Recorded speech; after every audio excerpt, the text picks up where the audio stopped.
Este video es patrocinado por Yadpa, donde cada libro es un mundo nuevo. ¿Ya le dieron clic al botón suscribirse? ¡Claro! ¡Hace rato! ¿Y al botón unirse? ¿Cómo así? ¿No es lo mismo? No. Al dar clic en el nuevo botón unirse, te haces miembro exclusivo del canal de Crecer Más y recibirás beneficios como podcast, libros, cartillas para colorear y cronogramas proféticos con las imágenes que tanto te gustan. En Crecer Más le ponemos el corazón a nuestros videos. Si te gustan, únete y así nos ayudarás a crecer más. Elsa se había ido de su casa unos meses atrás y no se sabía exactamente por qué. En el vecindario no se tenían noticias de ella, pero al encontrarla en el supermercado, su rostro era de felicidad. Parecía que organizaba una fiesta.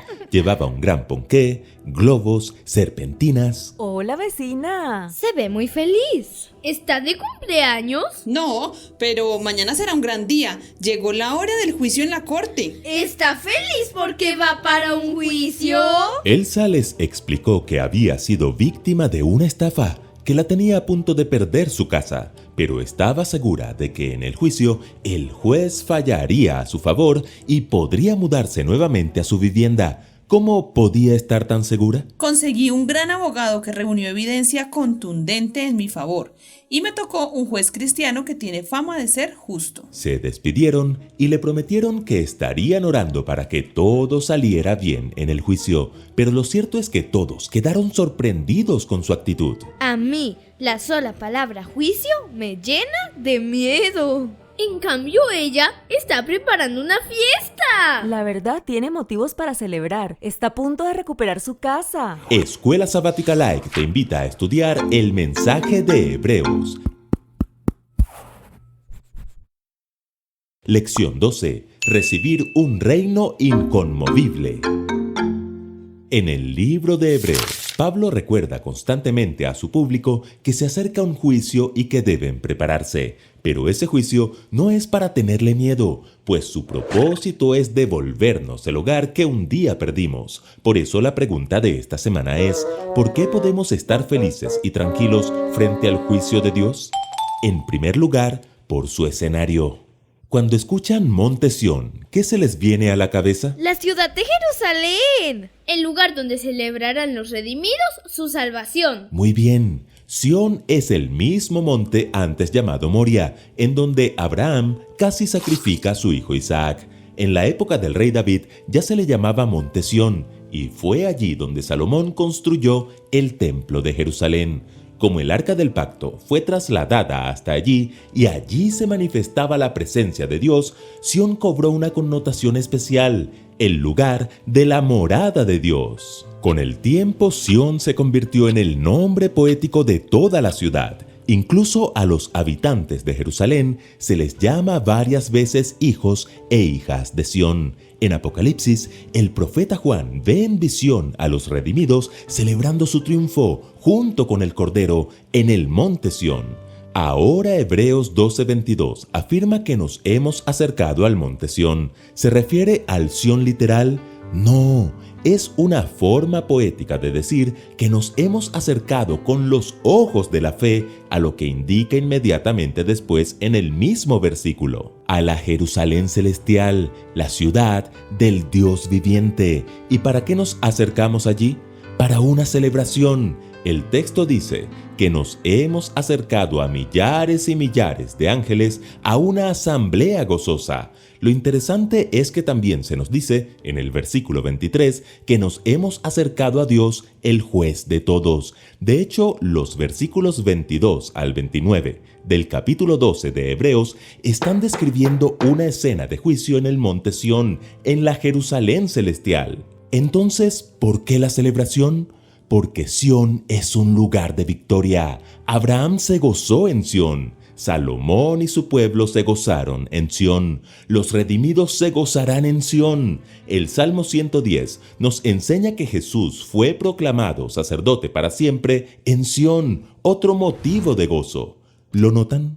Si aceptamos a Cristo como Rey y Mediador, ya podemos, como Elsa, celebrar nuestra victoria en el juicio y vernos celebrando con Cristo en Sión, la Jerusalén celestial. En segundo lugar, por el juez. Decíamos que Hebreos 12:23 nos dice que también nos hemos acercado a Dios, el juez de todos. Ya hablamos de Sión, ahora hablemos del juez. ¿Recuerdan en la Biblia otra escena donde Dios aparece como juez? ¡Claro! En Daniel capítulo 7. La escena del anciano de días. Correcto. De hecho, los versículos de Hebreos 12 que hemos mencionado evocan el gran juicio previo al advenimiento descrito en Daniel 7, que retrata una escena de juicio donde Dios, el anciano de días, se sienta en un trono hecho de fuego y está rodeado de millones de ángeles. Se abren los libros y el juicio se decide a favor de los santos del Altísimo, que entonces reciben el reino de Dios. ¿Notan las similitudes en ambos pasajes? ¿Notan que en ambos casos el resultado del juicio es favorable para los hijos de Dios? Y es que en ambas escenas no solo está el juez, Jesús está presente como mediador. Jesús está en el juicio para mostrarle al universo lo que hizo por nosotros en la cruz y en nosotros a lo largo de nuestra vida. Jesús, su obra y sus logros siempre estarán en el centro de la escena. Tampoco podemos olvidar que los logros de Jesús también fueron gracias al Padre, porque de tal manera amó Dios al mundo que ha dado a su Hijo unigénito, para que todo aquel que en Él cree no se pierda, mas tenga vida eterna. ¿Lo notan? Al juez de todos no hay que temerle, porque nos ama tanto que dio a su Hijo para salvarnos. Si Elsa se sentía segura con un juez humano solo porque era cristiano, ¿cuánto más seguros debemos sentirnos con un juez santo, justo, lleno de gracia y de amor, que dio a su Hijo para que fuéramos salvos? Y en tercer lugar, por sus resultados. A muchos les gusta viajar en avión. A mí me gusta, pero no me gustan las turbulencias. Otros prefieren viajar en barco. Es emocionante, pero da un poco de susto estar lejos de la tierra. Creo que estamos de acuerdo en que aunque nos guste viajar, siempre será más seguro tener los pies sobre la tierra. Pero, ¿y si la tierra tiembla al tiempo que el cielo se estremece? Oigan bien. Después de mencionar la celebración y el juicio en Sión, Pablo advierte que Dios hará estremecer una vez más no solo la tierra, sino también el cielo. Pero, ¿por qué dice una vez más? Porque ya Dios lo ha hecho antes. Veamos los antecedentes. Hubo un tiempo en que Israel fue gobernada por una profetisa llamada Débora. Ella y Barak, un israelita de la tribu de Neftalí, pelearon contra Sísara, el comandante del ejército del rey Javín de Canaán, quienes habían oprimido al pueblo de Dios por 20 años. Dios intervino en la batalla y peleó desde el cielo por ellos. ¿Y cómo describe la Biblia esa intervención de Dios? Como un temblor de la tierra y los montes debido a la presencia de Dios. Estos temblores los encontramos a lo largo del Antiguo Testamento cuando Dios aparece para librar a sus hijos. Entonces, ¿qué significa ese temblor del que habla Pablo en Hebreos? Significa que destruirá a sus enemigos y a los enemigos de su pueblo. ¿Habrá algún lugar seguro para los hijos de Dios?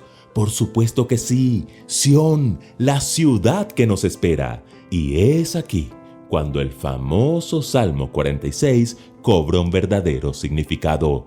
Dios es nuestro amparo y fortaleza, nuestro pronto auxilio en las tribulaciones. Por tanto, no temeremos, aunque la tierra sea removida y se traspasen los montes al corazón del mar, aunque bramen y se turben sus aguas y tiemblen los montes a causa de su braveza.